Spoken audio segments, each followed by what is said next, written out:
Hey guys, welcome to a series on my channel on how to build a city. I know I've done these kind of videos in the past, but I want to start it back up again, and I did it with a new world. So this is a new world that I'm going to be building along with you guys here on the PC, so it will be downloadable at some point once we get a little bit farther in.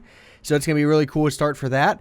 And also, let me know down in the comments what I should name this new city, because the city is going to grow a lot faster, being that it is going to be using World Edit. That's why all of this got done in a couple hours, really. So really just let me know down in the comments, what do you think I should name the city? Obviously not South Lake, because we already have that over on the Xbox. So I want it to be something new and kind of unique, but also have a good feel to it. So today we're going to be talking about one of the most important things in any city, if you ask me, and that are roads. What are all the different designs you can do? What are the things you should stay away from? So what we have over here is all the different designs that I pretty much use. I might use some different ones here and there when it comes to highways. But this is for your main roads. Here's what I use. So I'm going to go through each and every one of these and where you might use these different roads. So this one right here is a simple 2-lane road. So you have one car going one way, one car going the other way in opposite directions. So very, very simple road here. Now the thing I want to stress the most is you're going to see on all these roads, all my lanes are 5 blocks wide. Now the reason why I go 5 blocks wide is that way when I do add cars onto the road, most cars that you make in Minecraft are 3 blocks wide. So what I'm going to do is place one here, one there. Now I still have 1 block of the road on both sides of the car, which is the reason why I like that. So if you have anything sticking off the car, it's still going to be inside the lane technically and not in the middle. So that's the reason why all my lanes besides highways are going to be 5 blocks wide. So I think that's a great rule of thumb. You should always go with 5 if you can. I would really not suggest going any less than that. It's just really the best way in my opinion.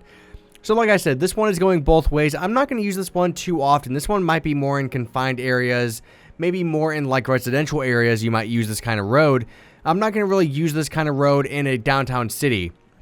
This next one is kind of like your main, kind of like an in-between a medium road and a highway. This is going to be your in-between. So this one we have 2 lanes going one way, 2 lanes going the other way with an intermediate here of just grass. Excuse me. So this grass area just adds a little bit more detail to the city. It just adds a little bit more places where you can store more scenery and stuff like that in between, and it will really just help. Now obviously a lot of these are not to scale. A lot of these are obviously going to be a lot longer, and I'm going to show you some more details and more examples when we get over to there, even though there's not too much done yet. This next one is kind of one of my favorite ones to use when it comes to actual in-city building. The reason for this is this one and the next one are kind of combined. So the reason why I like this one is simply because of the fact that I do have a lane here in the middle that I can always use if I needed to turn or do something in general. It's just nice having this extra lane here, which is why I like using this one the most. And most of my roads do have a 1 block gap over on the other side, and then I'll probably start my sidewalk. But I don't like going like straight from road to sidewalk immediately. I like to have like an intermediate block in between them. That's why you see these gray on the sides. But this is actually one of my favorite roads to use, and you'll see why when we get up to the up top areas and even just to the next one here. This one is just my favorite because there's a lot more you can do with it and just space wise. So here's what you can actually turn this one into is a turn lane. Again, I'm going to show you guys this up there. But when you turn this into a turn lane, obviously this one's not to scale. It's a very small road. But you kind of get the idea and the gist of it. So what I can do is turn this center lane into a turn lane for one direction. And I can even have it turn this way, turn that way. There's a lot of different things you can do with this road, which is why I like it so much. And it really just makes it feel more planned out and more realistic when you see a road like this, in my opinion. So again, everything is 5 wide. So we have 1, 2, 3, 4, 5. We have our yellow here in the middle. Even in the middle, 5 blocks wide. 1, 2, 3, 4, 5. Yellow, 1, 2, 3, 4, 5. And our gray on the outside. You should get the idea.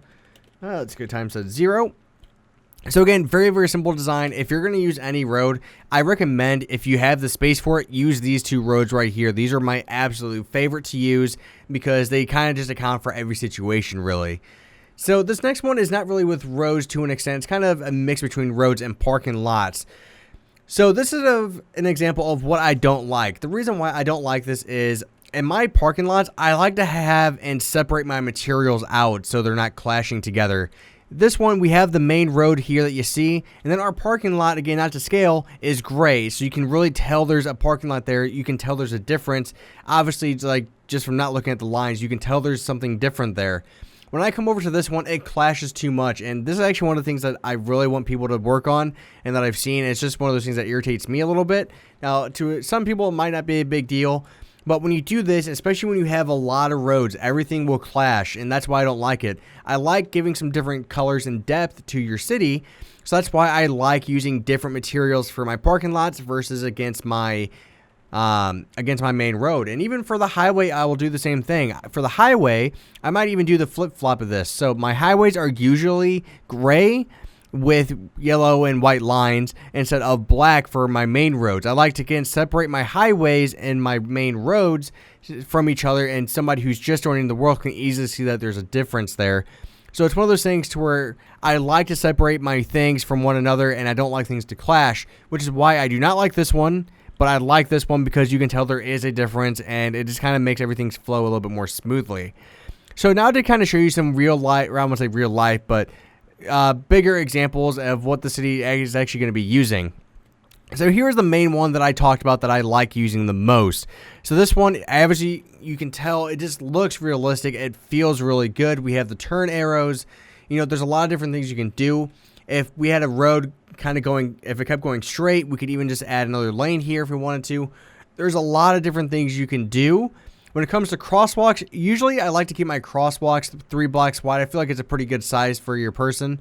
So I like to keep it around this size here and then outlined with maybe white or gray clay around it.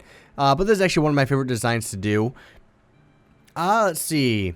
You can kind of see some of the other designs here. This is actually one of the other main ones. So this is a main road. This is not a highway. This is kind of an in-between your main road and a highway here. So we got the 2 lanes on both sides with our intermediate landing, or whatever you want to call it, here in the middle. That we can put some of our lights and scenery and stuff like that to make the scenes, you know, pop out a little bit more. So that's exactly why I like using these ones where I can when you have more space to do them. Especially in an area like this, it just really fits in with everything else around it. It feels like this would be a good spot to have a big road. One of the main things that you want to do is plan out your roads ahead of time. Figure out how much space you need and then make your roads, because this way everything's going to work out a lot more smooth. You should build everything around your roads first. And the best way to do it is maybe do a kind of a 90-degree angle. So right here, I have my 90-degree angle. Now I know that, okay, my city or my building or my sidewalk can start here. But then I'm not going to build this road over here yet, or the back one, until I know how wide or how many buildings I want to fit inside one block. So that's really why I like to do the first 2, make my building, and then kind of surround it then, or add the parking lot. Because now if I wanted to add a parking lot here, I would use my gray wool or gray concrete to separate it from this main road. Kind of going back to that, like I said. So again, just small stuff like that you really got to think about here. I'm trying to think if there's any other different ones. So that's pretty much it for this episode, guys. I mean, pretty quick episode, but this is a very, very important subject. I mean, roads are going to be your main thing to a city because it connects everything together. You're going to see more roads than buildings if it should be correct that way. And I guess last but not least, one of the other main things I want to touch on real quick, it's a very, very small thing, but traffic lights are very important to roads. I feel like if you want your city to feel realistic, you definitely need them. One of the biggest mistakes I see people make is, so if I'm on this highway or this lane right here going straight, I see a lot of people, they put their stoplights right above where the car would stop. That's not realistic.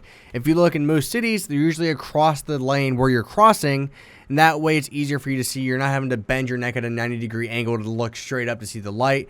If you do it this way, it feels more realistic. It looks better in my opinion, and it looks more just thought out. So it's something small to keep in mind. If you have an angle or corner like this, you just turn it into something like this. Very, very simple, and it works out just great. And it looks really good. And just make sure you make them tall enough to where if you have a 18-wheeler or a big truck coming through, it's going to clear that. That's going to be your main thing. So guys, thank you very much for watching. Again, let me know down in those comments a couple of things. One, what you want me to see and what you want me to build next. So this series is kind of going to be kind of a different version of South Lake. This one's going to go by a lot faster simply because of the fact that I'm using World Edit, which speeds things up tremendously. Two, let me know what you want me to name the city, because I really think that's going to be a great conversation and see what you guys are suggesting, because that's one of the main things I want to hear from you guys about. And just let me know what you guys want to see next on the city. If you guys want to know how to build anything specific, if you want to learn tips and tricks about making rivers and stuff like that, you know, let me know down in the comments. That way I know what you guys want to see. So thank you for watching, guys. It is greatly appreciated, and I will see you guys probably next week for the next part. So bye-bye.